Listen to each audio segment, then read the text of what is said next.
Naquele tempo o Senhor disse a Josué: faça facas de pedra e passe de novo a circuncidar os filhos de Israel. Então Josué fez facas de pedra e circuncidou os filhos de Israel em Gibeate Aralote. Foi esta a razão por que Josué os circuncidou. Todo o povo que tinha saído do Egito, os homens, todos os homens de guerra, tinham morrido pelo caminho no deserto. Porque todo o povo que saiu do Egito estava circuncidado, mas a nenhum deles que havia nascido no deserto pelo caminho, depois de terem saído do Egito, haviam circuncidado.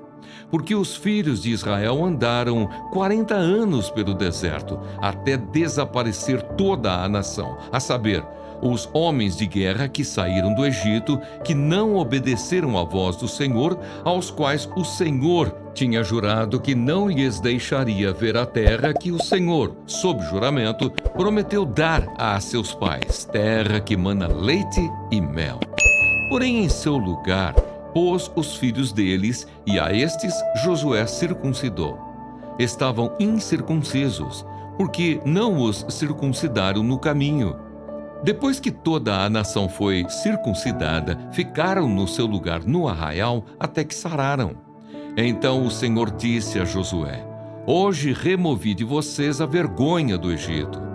Por isso aquele lugar foi chamado de Gilgal até o dia de hoje.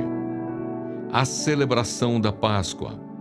Enquanto os filhos de Israel estavam acampados em Gilgal, celebraram a Páscoa no dia 14 do mês, à tarde, nas campinas de Jericó. No dia seguinte à Páscoa, comeram do fruto da terra. Nesse mesmo dia comeram pães sem fermento e cereais tostados. Um dia depois de terem comido do produto da terra, o maná cessou, e os filhos de Israel não mais o tiveram. Mas naquele ano comeram do que foi colhido na terra de Canaã. O príncipe do exército de Deus. Quando Josué estava perto de Jericó, levantou os olhos e olhou. E eis que se achava em pé diante dele um homem que trazia na mão uma espada. Josué se aproximou dele e perguntou: você é dos nossos ou dos nossos adversários? Ele respondeu: não sou nem uma coisa, nem outra. Sou príncipe do exército do Senhor e acabo de chegar. Então Josué se prostrou com o rosto em terra e o adorou. E lhe disse: que diz meu senhor ao seu servo? O príncipe do exército do Senhor respondeu a Josué: tire as sandálias dos pés, porque o lugar em que você está é santo. E Josué fez assim. A destruição de Jericó. Ora, Jericó estava rigorosamente fechada por causa dos filhos de Israel. Ninguém saía, nem entrava. Então o Senhor disse a Josué: olhe, estou entregando em suas mãos a cidade de Jericó, o seu rei e os seus valentes. Vocês, todos os homens de guerra, devem rodear a cidade, marchando ao redor dela uma vez. Façam isso durante 6 dias. 7 sacerdotes levarão 7 trombetas de chifre de carneiro adiante da arca. No 7º dia, rodeiem a cidade 7 vezes, e os sacerdotes tocarão as trombetas. Quando eles tocarem longamente a trombeta de chifre de carneiro e vocês ouvirem o som dela, todo o povo gritará bem alto. A muralha da cidade cairá e o povo subirá nela, cada qual em frente de si.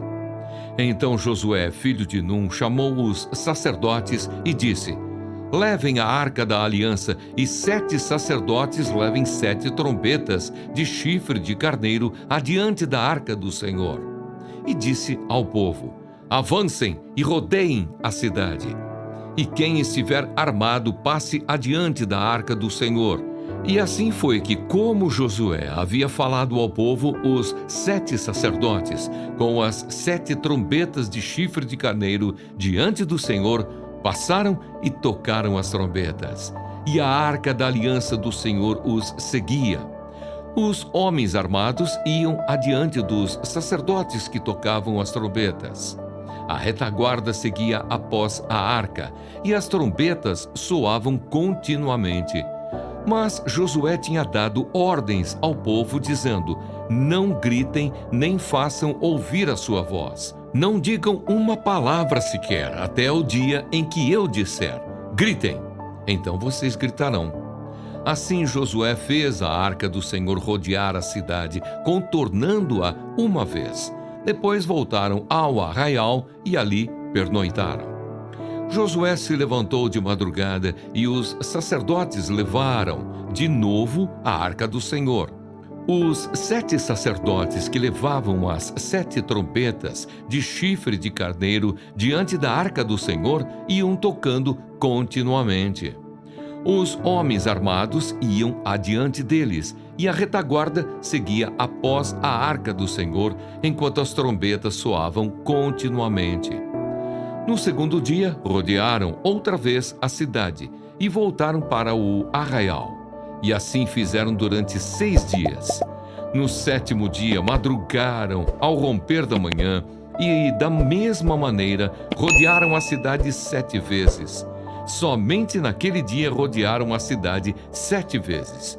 E aconteceu que na 7ª vez, quando os sacerdotes tocavam as trombetas, Josué disse ao povo: gritem, porque o Senhor está entregando a cidade a vocês. Porém a cidade será condenada, ela e tudo o que nela houver.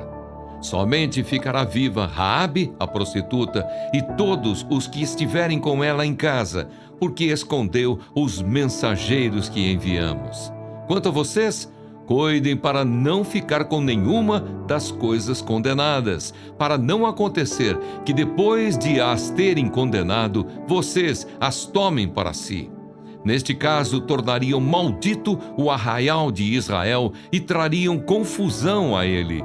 Porém, toda prata, ouro e utensílios de bronze e de ferro são consagrados ao Senhor, irão para o seu tesouro. Assim o povo gritou e os sacerdotes tocaram as trombetas.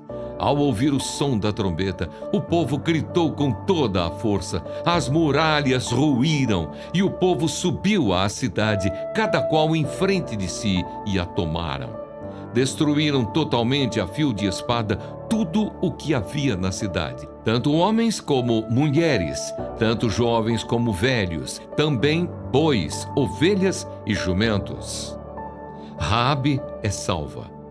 Então Josué disse aos 2 homens que espiaram a terra: entrem na casa da prostituta e tirem-na de lá com tudo o que ela tiver, como vocês juraram a ela. Então os jovens, os espias, entraram e tiraram Raabe, o seu pai, a sua mãe, os seus irmãos e tudo o que ela possuía. Tiraram também toda a sua parentela e os acamparam fora do arraial de Israel. Porém queimaram a cidade e tudo o que havia nela. Então somente a prata, o ouro e os utensílios de bronze e de ferro deram para o tesouro da casa do Senhor. Mas Josué conservou com vida a prostituta Raabe, a casa de seu pai e tudo o que ela possuía. E Raabe ficou morando no meio de Israel até o dia de hoje, porque escondeu os mensageiros que Josué tinha enviado para espiar Jericó. Naquele tempo, Josué fez o povo jurar e dizer: maldito diante do Senhor seja o homem que se levantar e reedificar esta cidade de Jericó. Com a perda do seu primogênito, lançará os seus alicerces, e à custa do filho mais novo lhe colocará os portões. Assim o Senhor estava com Josué, e a fama dele se espalhou por toda a terra. Resposta de Jó: nunca abrirei mão da minha integridade.